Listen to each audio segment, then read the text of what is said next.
Let's talk football. I want to know, first and foremost, who do you feel is under more pressure? Enzo Maresca, great start to the season. Form has tailed off a little bit. As for Mikel Arteta, as we know, it's been a while since he's picked up a trophy. Half season in charge, gets the FA Cup, 5 years later, still nothing to add to the trophy cabinet. Scott, I'm going to come to you first. All right, blimey, you can tell he's a Spurs fan, can't you? The way he's just hammering Enzo Maresca there. Look, I mean, what I would say for Maresca, the job he's done up until December for sure. Don't forget, let's take ourselves back quickly to the summer where he had about 88 players he had to deal with in pre-season. He said, this is what I'm dealing with, a group of 25. They hit the ground running and he did really well, to the point where people were saying, are they in for a title shout? I was like, no, they're not. I'd take top 4, top 5 right now. This is about where they should be. They've spent a lot of money, clearly, but for me, and I'd be interested in listening to William's point of view, I don't think there's enough leaders there, especially down the spine of the side. And even then £1.2 billion spent, you look at the bench and it's not as strong as it should be.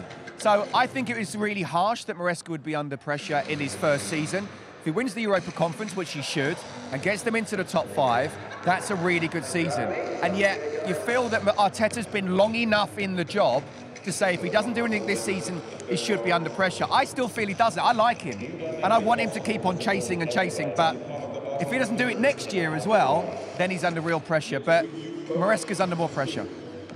Maresca or Arteta, the pressure, who's facing it more? William Gallas. Me, I will say Arteta. I think he's under pressure.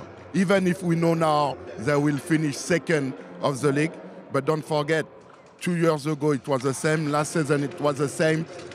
This season they're going to finish second. And for me, I think, definitely next year he will be more under pressure. But for Chelsea, it's completely different because for the first season, I think the manager did well, even if they spend a lot of money, but the players are really young. And what he did with them is just unbelievable, And what he said at the beginning of the season, he said they are not challenging for the title. So he knew he need time, to build that team. And now, normally everything will be okay for him, because they're going to finish on the top 4. So that's what they ask him to do. And for me, Arteta is under pressure for me. Okay.